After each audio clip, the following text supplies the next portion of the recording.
अच्छा, अब ऑफिशियली मैंने क्लास स्टार्ट कर दी है रिकॉर्डिंग के साथ साथ। तो आप लोग जब मोबाइल वगैरह रख दें और आवाज़ों की बातों की आवाज़ किसी के ना आए। लास्ट क्लास में मैंने क्या पढ़ा दिया आपको, गिट एंड गिटहब का इंट्रोडक्शन दे दिया, उसके फ़वाइद बता दिए मैंने आपको, ठीक है, और किस तरह से आपने गिटहब पे अकाउंट बनाना है। उसके बाद सबसे पहले मैंने बताया था गिट कैसे इंस्टॉल करना है, फिर मैंने बताया कि गिटहब आपने कैसे अकाउंट बनाना है, फिर आपको बताया कि कमांड्स कैसे चलानी है, आपने चेक करना हो कि आपकी मशीन में गिट इंस्टॉल सक्सेसफुल इंस्टॉल हो चुका है या नहीं। तो कमांड क्या थी भाई, कमांड को आपने बड़े गौर से लिखना है। इवन के इसमें एक मिस्टेक भी कर दी ना आपने, स्पेस जो है वो जहाँ पे नीट नहीं थी वहाँ पे भी लगा दिया और जहाँ पे नीट थी वहाँ नहीं लगाया, तो इस केस में भी आपके एरर्स आ सकते हैं कमांड के सीन में। तो सबसे पहले तरीका है कि आपने चेक करना हो कि मशीन में आपके पास गिट है या नहीं। तो इस तरह से आप चेक करेंगे तो आपको कुछ ना कुछ नंबर बताएगा 2.51.2, ठीक है, ये इसका वर्जन है। इट मीन्स कि आपके पास गिट मौजूद है आपके सिस्टम में, ठीक है। फिर मैंने आपको बताया था कि यहाँ के कंप्यूटर्स में ना अब आपके अलावा काफ़ी लोग आके यूज़ कर रहे होते हैं, तो यहाँ के लैपटॉप्स में भी टीचर्स आते हैं, वहाँ के स्टूडेंट्स भी चेंज हो रहे होते हैं। तो अगर आपने चेक करना हो कि क्रेडेंशियल क्या होता है कि आपका यूज़र नेम और ईमेल जो गिट वाला है वो लगा हुआ है या नहीं, या अगर किसी और का लगा हुआ है तो उसको हटाकर अपना लगाना है।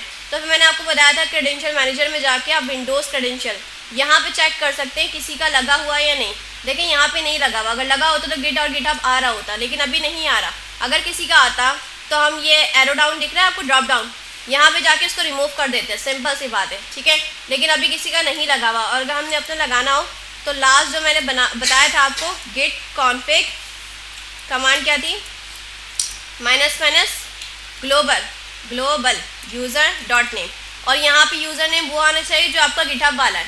अच्छा, गिटहब पे ना ऑप्शंस आ रहे हैं कि कंटिन्यू विद गूगल करना चाहिए, ईमेल से करना चाहिए। तो मैं आपको सजेस्ट करूँगी जो खुद से बनाने वाला है ना मैनुअली, जो आप खुद से जाकर पासवर्ड वगैरह सेट कर रहे हो, जो इंटरफेस उसका आ रहा होता है, उसमें क्या होता है कि यूज़र नेम अपनी मर्जी से रख सकते हो। नहीं तो अगर गूगल से करोगे तो बाय डिफ़ॉल्ट क्या होगा, गूगल वाला उठा लेगा। इससे बेहतर क्या है कि अपना यूज़र नेम खुद से बनाया, आपका जो नाम है, आपका जो रियल नाम है उससे आप रखें तो बेहतर है। तो मैंने जो EIT वाले अकाउंट जो बनाया था आप लोगों के लिए, उसका यूज़र नेम मैंने ये रखा था जहाँ तक कि मुझे याद आ रहा है, आई गेस यही रखा था। और उसका जो है दूसरी कमांड में जाकर आपने नेम की जगह क्या रखना है, क्या बताया था, ईमेल, ठीक है। और वो ईमेल होनी चाहिए जिस पे आपने गिटहब का अकाउंट बनाया है। ये दोनों चीज़ें ना चेक करके आप जो है उसको एंटर कीजिएगा। EIT पे बनाया था मैंने, जिसका ईमेल एड्रेस ये था, ठीक है। ये दोनों कमांड्स मैंने लगा दिए, क्रेडेंशियल्स जो है वो सेट हो चुके होंगे, इतना काम हो गया। अच्छा, फिर आपने क्या करना है, जैसे लेट्स सपोज आपने जो है वो कोड जो है पुश करना है, तो दो तरीके होते हैं। एक तो तरीका ये है कि आप क्या करो, पहले रेपो बना लो। रेपो क्या होता है, रिपोजिटरी कहते हैं। जैसे आप कंप्यूटर में फोल्डर बना रहे हो ना, इसी तरह से आप गिटहब पे जाके फोल्डर बना सकते हो। उस फोल्डर को पहले अपने कंप्यूटर में लेकर आओगे, उस डब्बे में जाके अपनी चीज़ें भरोगे, मतलब कुछ आप कोड कर रहे हो, कोड करने के बाद आप पुश करोगे। एक तरीका ये होता है। और दूसरा तरीका ये होता है कि आपने सारा काम कर लिया अपनी मशीन पे, अब आपने बाद में पुश करना है, ठीक है। एक तरीका क्या है कि पहले आप वहाँ पे रेपो बनाएंगे, काम करेंगे और पुश कर देंगे। तरीका नंबर 1 ये है।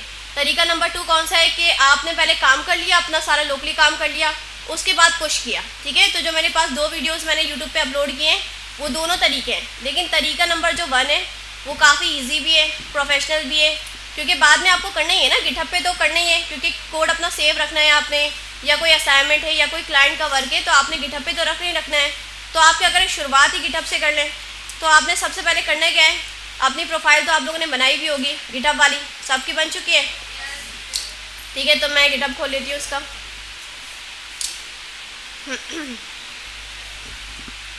ऐसा कोई जिसने अभी तक ना बनाई हो गिटहब की प्रोफाइल, बन गई ना सबकी, वो तो ईजी है, सब सिंपल सी बात है, कोई कोडिंग शोडिंग तो करनी नहीं है, और इंटरनेट जो है वो साथ दे दे हमारा तो बेहतर है।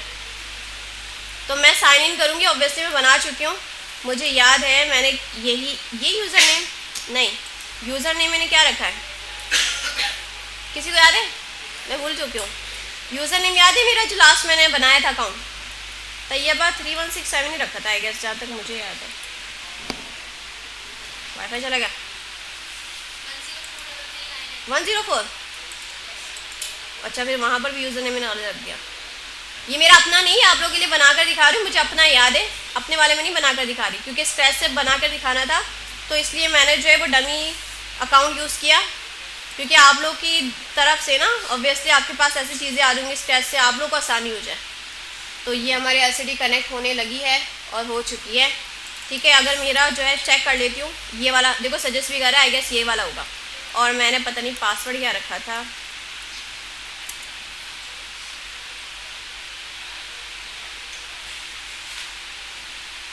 हो रहा है, हो गया। ठीक है, तो फिर मैंने यहाँ पे जो कमांड में ना गलत लिख चुकी हूँ, सही करती हूँ उसको मैं। 104339। ठीक है, ये यूज़र नेम है और ईमेल तो सही है। नहीं भाई, नहीं हुआ।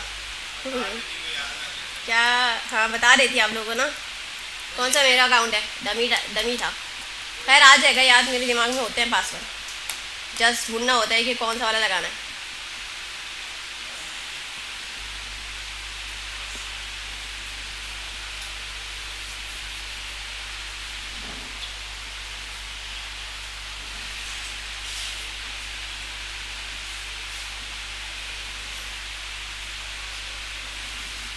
ये भी नहीं है,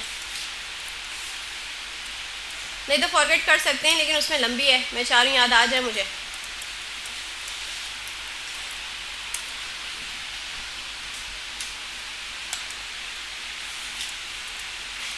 ऐसे डिस्कनेक्ट हुई है,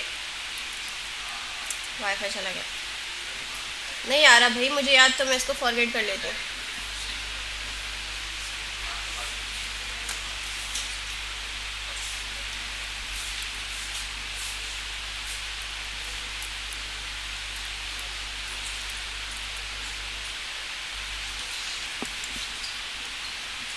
करना क्या है, use the arrows to rotate the axes to face in the same direction as the axes in the left picture.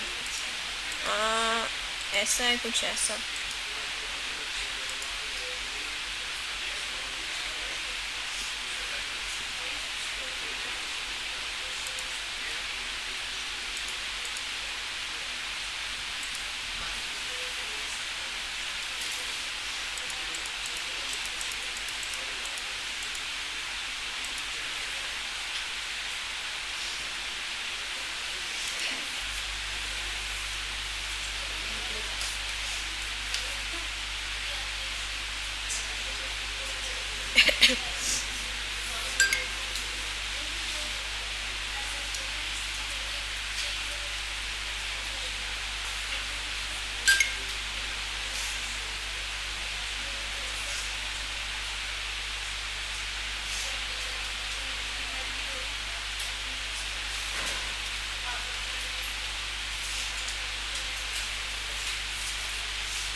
अच्छा तो मोबाइल रख दें, हो गया काम।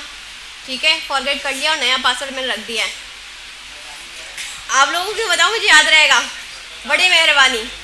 अच्छा देखिए, इस तरह से इंटरफेस आ रहा होगा जब आपने नई प्रोफाइल बनाई है।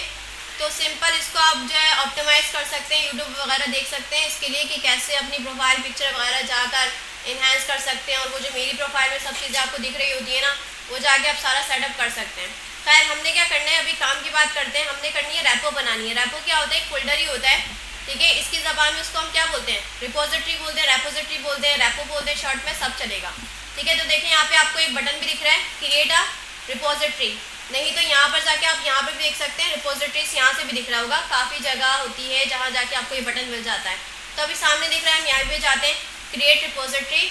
अच्छा, रिपोजिटरी का नाम, जैसे आप फोल्डर बनाते हुए कोई नाम रख रहे हो ना, उसी तरह से यहाँ पे नाम रख सकते हो। लेट्स सपोज अभी आप लोग एक वेबसाइट तैयार कर रहे हो, उसका नाम क्या है, सॉल्ट एंड पेपर, ठीक है। मसालों को बोलते हैं ना, काली मिर्च को शायद पेपर बोलते हैं, हाँ ठीक है। तो देखो ये वाला नाम मेरे पास मिल जाएगा, विल बी क्रिएटेड। अच्छा, यहाँ पे जो नेम है ना, ऐसा हो सकता है कि आपकी जो प्रोफाइल है उसमें अगर आपने पहले रेपोज बनाई हुई है, वो कोई नाम अगर दोबारा रखना चाहेंगे ना, तो वो आपको नाम नहीं मिलेगा। नहीं तो देखो सॉल्ट एंड पेपर मिल गया मुझे, कोई मसला नहीं है। अगर मैं ऐसा करूँगी, दोबारा से एक रेपो बनाऊंगी, उसका नाम भी सॉल्ट एंड पेपर रखूंगी, तो फिर मसला होगा, वो बोलेगा नहीं आपके अकाउंट में इस नाम से पहले से एक रेपो मौजूद है, आप ये नहीं बना सकते, ठीक है। अच्छा, डिस्क्रिप्शन वगैरह ऑप्शनल होती है, लिखना चाहो कि भाई आपने क्या सीखा है इसमें, किस तरह की वेबसाइट है, तो ये सारी डिटेल लिख सकते हो। अभी हम छोड़ रहे हैं। अच्छा, विजिबिलिटी आप इसकी पब्लिक रखोगे अभी फ़िलहाल, क्योंकि अभी आप लोगों ने मुझे असाइनमेंट सबमिट करवाने हैं। अगर प्राइवेट रखोगे तो मैं कैसे देखूंगी इसको, ठीक है। और प्राइवेट जो है अभी क्लाइंट का काम रखोगे आगे जाके, अभी आपने सब चीज़ें पब्लिक ही रखनी है, मार्केटिंग करनी है ना, चीज़ें बनानी है, दिखानी है, अपना कोड वगैरह और जो आपने बनाया है, होस्टेड यूआरएल है, वो सब दिखाना है। तो इसकी बाय डिफ़ॉल्ट पब्लिक ही आ रही होती है, हम इसको पब्लिक ही जाने देते हैं, बाकी सब इग्नोर करें। और सिंपल सा एक बटन दिख रहा है ग्रीन कलर का, क्रिएट रिपोजिटरी, इसको आप बना दें सिंपल। अच्छा, बनने के बाद आपके पास इस तरह से इंटरफेस आ जाएगा। अब आपने पहला तरीका अप्लाई करें कि इस जो रेपो को ना अपनी मशीन में लेकर आएंगे, अपने कंप्यूटर में लेकर आएंगे, फिर उसके बाद काम स्टार्ट करेंगे। तो आपको यहाँ पे दो बटन दिख रहे हैं, HTTPS और SSH। आपने देखना HTTPS पे आपका डार्क कलर दिख रहा है, ग्रे कलर, इट मीन्स कि ये वाला ऑप्शन क्या है, सिलेक्टेड। तो ये जो लिंक आ रहा है ना पूरा, जैसे इसको बटन से कॉपी कर लो, नहीं तो इसको पूरा सेलेक्ट भी कर सकते हो, Ctrl+C भी कर सकते हो, लेकिन इतनी मेहनत कौन करे जब यहाँ पे कॉपी का ऑप्शन दिया हुआ है। हमने इसको क्लिक किया तो लिंक जो है वो कॉपी हो चुका होगा, सही। अब आपने डिसाइड करना है कि ये जो रेपो है, जो आपने रेपोजिटरी बनाई है, जो फोल्डर है उसकी ज़बान में, आपने कहाँ पे लेकर आना है अपने कंप्यूटर में, डेस्कटॉप पे लेकर आना है या C ड्राइव में लेकर आना है, आपने उस डायरेक्टरी तक जाना है, ठीक है। मैं चाह रही हूँ यहाँ पर आ जाए, WD11 है हमारा, यहाँ पर आ जाए, ठीक है। तो ऊपर जाके आपने ये सब रिमूव करके CMD लिखना है, और आपने क्या करना है, गेट क्लोन, ये कमांड्स नोट कर लें भाई, ज़रूरी है, ये आपने ऐसे ही